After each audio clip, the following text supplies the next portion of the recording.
If you ever struggled with fast drying acrylic paint, or you just wanted more control over blending and the textures, then acrylic mediums might be exactly what you're looking for. In this video, I do a full painting demo using the different mediums that I enjoy using. There are so many mediums out on the market, it's difficult to determine which ones you should use, especially as a beginner. In this video, I recommend the acrylic mediums and additives that I find most useful. You don't have to use all the mediums that I tested, but I assume there's at least one of them that will catch your attention and you'll want to try out in your own work. Here's the reference photo I used for this painting. If you want to follow along, you can download it by signing up for my free email newsletter. There's a link to the sign up form in the description below. I use super heavy gesso to apply some texture to my canvas before I begin painting. The problem with using regular gesso to create textures is that if you apply it too thick, there's a chance that it could crack as it dries. You can create thick textures with acrylic modeling paste. This is really thick, and you can spread it on like frosting. Super heavy gesso is very similar. It's like adding texture and gesso at the same time. And you can add a color to it so you don't have to tone it later. So I'll just scoop some of this out onto palette paper. And then I'll just use some of this burnt sienna to tint it. This is from the Liquitex Basics line. You don't really need to use super high quality paint to tint your gesso. How much you add to this depends on how much of a tint you want. I did make a video about the 5 benefits of toning a canvas. There's a link to it in the related video section in the description below. Do I want to go any darker? Maybe I'll add a little bit more. So I think that's a pretty good color. I'll start with that. You can apply this with a palette knife or a brush. I just like to get some brush strokes on the canvas before I even begin. The color also makes it super easy to tell where you applied this. This is a wood panel, but you can also use this on a canvas if you wanted to. So I'm leaving some brush strokes in here, and I like having some of that show through in my final painting. This is a bristle brush, and I like using these because the bristles are stiffer. That way it'll leave some more marks in the super heavy gesso. So I'll probably fuss with this a little bit and then let it dry. Here's another panel that I prepared with the super heavy gesso. I use mostly a palette knife, and you can tell the texture is a little bit thicker. I dried this off with a hairdryer, then I'll give it a second coat just to add a little bit more texture to it. I find it's best to let the super heavy gesso dry overnight. The surface is much more receptive to the graphite if it's completely dry. If there's any moisture in there, the pencil doesn't want to leave a mark as well. So here's a close-up view of it. There's a nice lively surface texture to it that I like. When I paint on top of this texture will show through the final painting. For this painting, I'm going to do the drawing with pencil. If you watch any of my previous videos, I normally do the drawing with acrylic markers. I find that there's benefits to doing that, but I figured I would do a demo with pencil for once. The one thing to keep in mind is the hardness of the graphite. This is a 2H pencil, which is harder than a typical pencil. Number 2 yellow pencil is basically an HB pencil.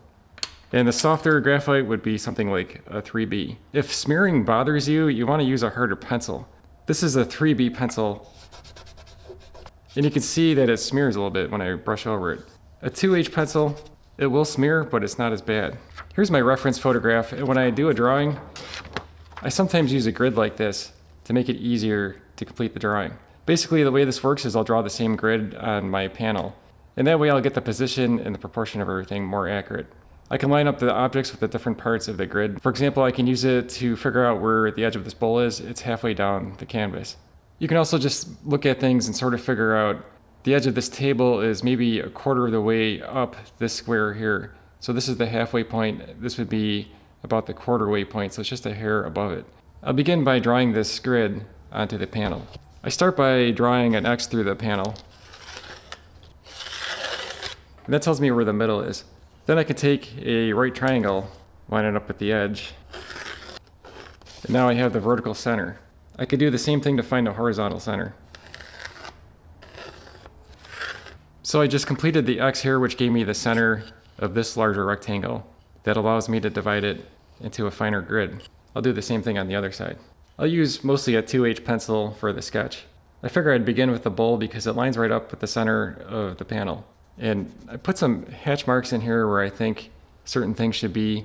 Like here's the center of this square, and this would be a quarter of the way down. And I think the edge of the table is just a little bit above that.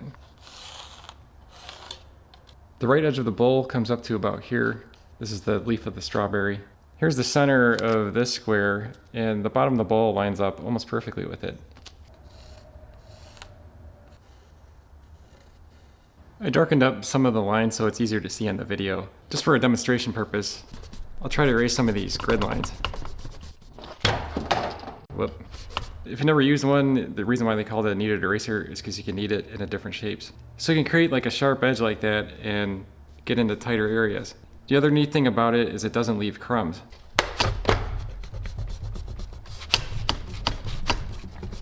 So you can eliminate those if you want to, but I think I'll just leave them as they are.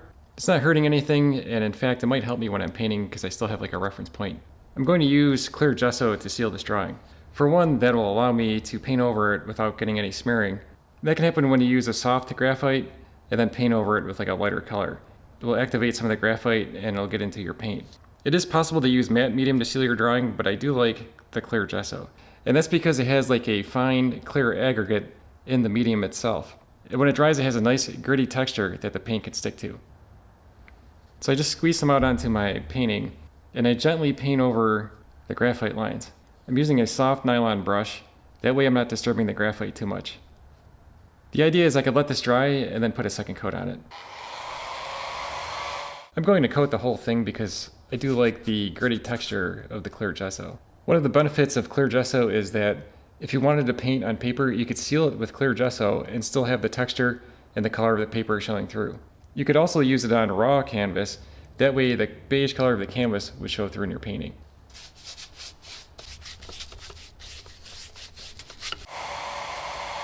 The clear gesso had a chance to dry. The sections that have 2 coats on there, you can tell it's a little bit more cloudy. But if you only do 1 coat, it should be fine. In fact, if you use a harder lead like I did, you could probably just put down 1 thin coat and it wouldn't smear. But if you do use a softer lead, you probably want to do what I did in this demo where you gently go over the lines first. I'm using Liquitex Basics. These are student grade acrylics. The colors that I'm using are cadmium yellow light hue, pyrrole red, quinacridone magenta, ultramarine blue, burnt sienna, and titanium white. I might add other colors. If I do, I'll add them to the list. You can mix Slo-Dri medium into your acrylic paints to make them dry slower.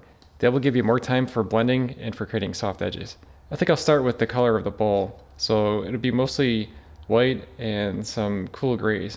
For that part, I'll use the Slo-Dri medium, and in other parts of the painting, I'll use the Slo-Dri gel additive. If you're a beginner, it makes sense to use the Slo-Dri medium, and that's because you can add it in any amount to your paints. The Slo-Dri gel additive is a retarder, and you can only add up to 25% by volume. So the problem there is if you add too much of this into your paints, it will take a really long time for it to dry, or it might dry a little bit tacky. I'll start with the shadow color first, which is kind of like a cool gray. This is ultramarine blue and a little bit of the pyrrole red and some of the cadmium yellow. There's too much yellow in there. I need to add more blue. And maybe a touch of this magenta. Still needs more magenta. Maybe a touch of white. It definitely needs to be more purple. So more blue and more magenta. I'll do a little batch right here off on the side and see how that looks. So that's getting closer. I think it needs more magenta still. That's getting closer. I think what I'll do is I'll mix up more, and then I'll come back and do the highlight color on the bowl. So I mixed up more of this color, and then I made a darker version for the bottom of the bowl, which is right here. For the brightest highlight, I'll add a little bit of this color into the white. I don't think it's pure white. So I already have some on my palette knife, and I'll add a little bit of the shadow color. I think that'll work. I'll mix up a little bit more of it and I'll get started with the painting. I'll squeeze out some of the Slo-Dri medium. That way I can add it as I need it to make it dry slower. It basically looks like gloss fluid medium, but there's some sort of retarder in there. So I'll take some of the highlight color and I'll dip into the Slo-Dri medium. You can add as much as you like. You have to keep in mind though, it will make it less opaque. As I make my way over to the right side of the bowl, I have to add in some of the lighter shadow color. I can dip into this and blend some of the lighter color into it. And I can even add more blending medium if I need to. I think this is about where that color would be, and I could just keep adding more of the lighter color into it. Now I could take a softer brush and start blending those two together. When I go into the darker areas, I have to wipe off the light color so I don't ruin the transition. I'll go into this color full strength, add a little bit of the blending medium. And that way I can start in on the right side of the bowl. It looks really dark, but when I compare it to the photo, that's how dark it is. There is like a little brighter highlight right here.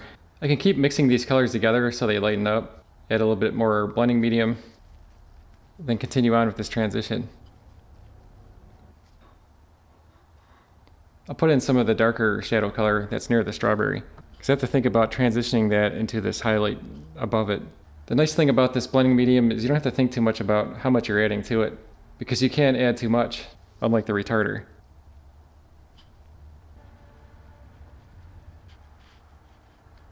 There's a highlight section here I want to put in real quick, and then I'll move on to the inside of the bowl and then the background.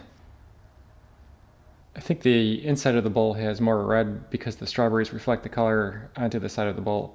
So just mix some parallel red into it.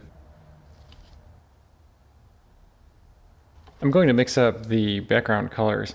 So I'll start with this orange color and then mix some of the darker color that's in the corner. I think I'll use burnt sienna as like a shortcut because it's pretty close already. It's a little bit too dark. I think if I add white to it, that'll make it a little bit closer. It's not too bad. Maybe a little bit of yellow.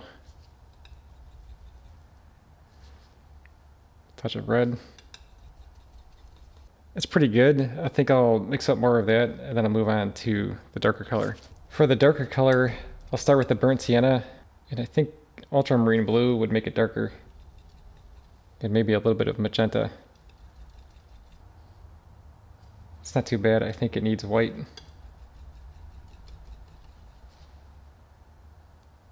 A little bit more blue to make it darker. It's not too bad right there. I'll mix up more of this and then I'll add retarder to it so it dries slower. I have the Slo-Dri gel additive, but I also have the fluid additive.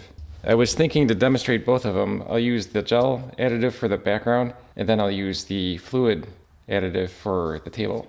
It says it can slow the drying time by up to 40%. It increases the viscosity so it will thin it out a little bit. There's no binder in here, and don't add more than 25% by volume. It's hard to figure out what 25% is without actually measuring it, but you can eyeball it. Stuff is pretty gelatinous, so maybe a little bit more. I'll add some for the darker color too. So that's probably about right. So I'll just mix this in and then I can start using it. You want to work it in there pretty well and get rid of all the lumps. And I'll add it into the lighter color too. You can see it has a weird texture. You have to mix it in until it smooths out. The fluid medium might be easier to mix in. We'll have to see how that works out with the gray. I'll start with the lighter color. There's a pattern where there's like darker lines in different areas, so I'm just painting in the light sections first. I'll use a second brush for the darker color. That way I can go back and forth without having to clean them. I think this is a little too dark. I believe this is the darker section up over here in the corner. So I'll put that in real quick. What I can do is mix up a color that's in between those two. Once I have both colors in, I can use a soft brush to blend it together. If I need to, I'll just pick up some of the lighter color and put it in there. The basic idea behind blending is to put two colors next to each other and then soften the edges where they meet. I often have it in mind that I'll come back and put on a second coat later, so I don't get too fussy with the first layer. The blending in the corner is a little bit more difficult because there's a larger transition between these two colors. The color in the corner is much darker. This means it might take a little bit more finessing to smooth it out. So I have this blocked in and it's still wet. This is the Slo-Dri fluid additive, and it's just like the gel additive, but as the name indicates, it's a liquid. So this is good for extending the drying time, but it also thins the paint out a little bit because it's a fluid. This also extends the drying time by 40%, and you don't want to exceed 25% by volume. So it's the same thing. I'll just add a few drops.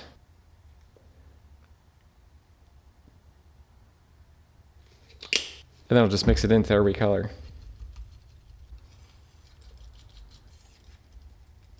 So I'll quickly block in some of the lighter gray sections. Most of the foreground is that light gray. I might have to modify it, make it lighter or darker in certain areas, but for now I'll just put it in mostly as it is. This section here seems to reflect some of the background color, so I'll probably add some of that to this gray. So now I'll work in some of the darker shadow areas, and I have these two grays to work with. I added a touch of magenta to this gray, and I think it's because the background reflects some of the warm color onto the table. And this shadow gets lighter as it gets closer to us. So I'm mixing in some of this lighter gray. And since this is still wet, I can blend into the lighter color. Here's the darkest shadow color, and I'll put it in over here for the shadow of the bowl. I'm going to mix in some of this background color into the gray and use it in this section here where the color from the background is being reflected. So that's not too bad for that area. I'm thinking I should soften this edge a little bit just so that it doesn't attract the eye too much. And then I can add more of the background color to touch it up. This background is dry already, so I can put a second coat on here if I wanted to. The acrylic retarders will extend the drying time by a little bit, but it's not as good as something like open acrylics, which will stay wet for a longer period of time. I did a complete review and demo painting using golden open acrylics. There's a link to it in the description below in the related video section. I'm going to spend some time working on the strawberries. I'll mix up the colors and then I'll fill it in. I'm thinking too I'll use some super heavy gel to create a little bit of texture and impasto marks and maybe the leaves and maybe parts of the strawberries. So for the strawberries I'll use mostly Parlo Red. I think they have a little bit of white in there. I figure I'll do like 2 colors to begin with, the highlight color and then the darker shadow color. And then I can use both of those to mix shades that are in between. So that's not too bad, just the red with the white. That matches some of the mid-tones of the strawberry. For the darker section, I'll just mix in some ultramarine blue, and that will make it darker. I think it needs some magenta. It still has to go darker. So that's not too bad for the shadow color. So I'll just put in the highlight color. It's a solid shape. Then I'll come back in and put the details into it. I could pick up some of the darker color so that I can start shading the edge of it.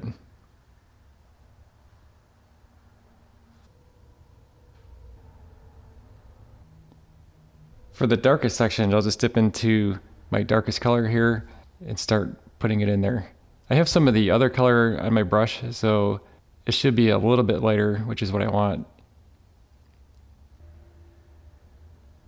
I might as well put the little bit of red on these strawberries while the color's still on my brush. For the leaves of the strawberry, I'll mix up a dull green by mixing the yellow with ultramarine blue. It's a shortcut for a less saturated green. It's too dark and I think it still needs more red in there. I think I'll mix up 2 different shades of green, one for the highlights, one for the shadows. So this is the lighter section, but I do think it needs a little bit more red. And I think a little bit lighter too.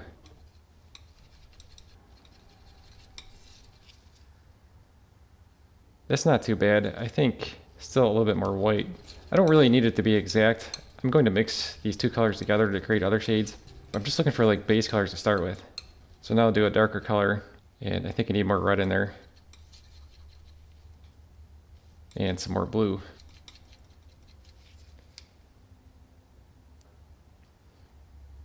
It's actually not too bad, maybe a little bit more yellow.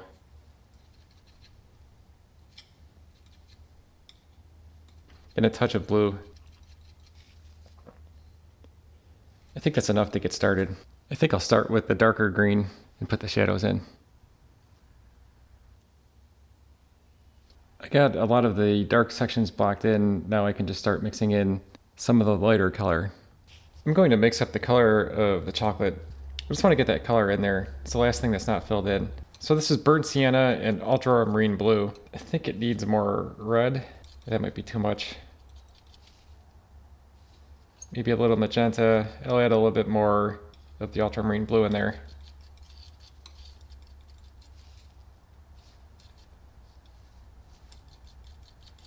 It's kind of close for the darker areas. I think maybe I'll split this up and do the lighter section. So I'll take more of the burnt sienna, a little bit of magenta, and some ultramarine blue. I think it needs more magenta.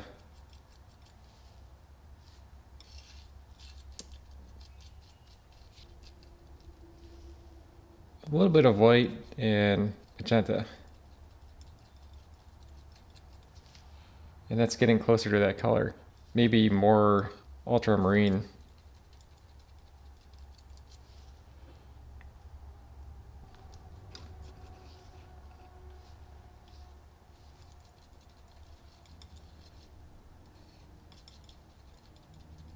It's getting closer. I think a little bit more blue. It's not too bad for some of those areas. I'm going to mix all this up and make a few more tweaks to it. So I'm putting in the lighter color first, and then I'll go back in and put the shadow sections in. And I sort of indicated that with these pencil lines where the highlight was. And I'll start working into some of the darker color.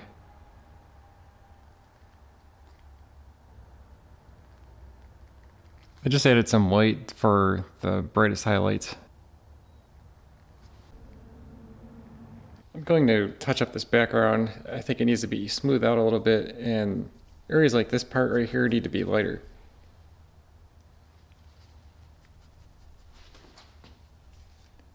I normally don't make too many adjustments until I have the entire painting blocked in. And that's because when you have all the colors next to each other, it's easier to judge what needs to go lighter or darker, or perhaps the color might be off.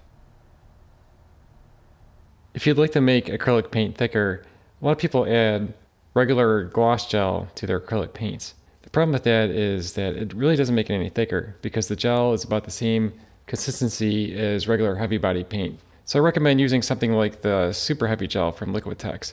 This is actually thicker than regular paint. This is a little bit old, but it's still good. You can see that it holds peaks a little bit better than regular gel. I'll mix some of that into the strawberry red. It does make it lighter, but it'll dry darker. So this paint does seem a bit thicker. It holds more of the peaks when you lift it up like this. I'll add some to this light green color too. I'm not going to go too thick with these textures. The gel helps to retain some of the bristle marks, which can add a nice touch. You can go really thick with this stuff if you want to. I also have another video about how to make acrylics thicker. The link is in the description under the related video section. You can see where I applied the heavy gesso on the red part of the strawberry, a little bit on the leaf. I might come back when I have more of the details in there and build it up even more. One way to create more subtle blends and subtle effects is to use glazing. There are different glazing mediums. Golden has satin glazing medium. I also have some of their gloss glazing medium. Liquitex makes it as well, but you can also just use something like gloss medium. One of the benefits of using a glazing medium is it does have some retarder added to it. For example, the satin glazing medium is slower drying. So I'll just squeeze some of this out. Jeez. A little more than I wanted, but that's all right. And I'm going to work on the bowl for a little bit. The idea behind glazing is that you can use transparent layers to make subtle adjustments. So this is mostly white paint here, but if I add more glazing medium in there, it creates like a smoky effect. You can create subtle blends this way. So I can dip into other colors and adjust it. So I could smooth this area out by building up layers of transparent glazes. I spent some time putting on the finishing touches. Here's the finished painting. Acrylic mediums can open up a whole new range of techniques and effects. You just have to play around with them to get a feel for how they work. If you found this video helpful, then you'll want to check out my acrylic painting playlist. Thanks for watching.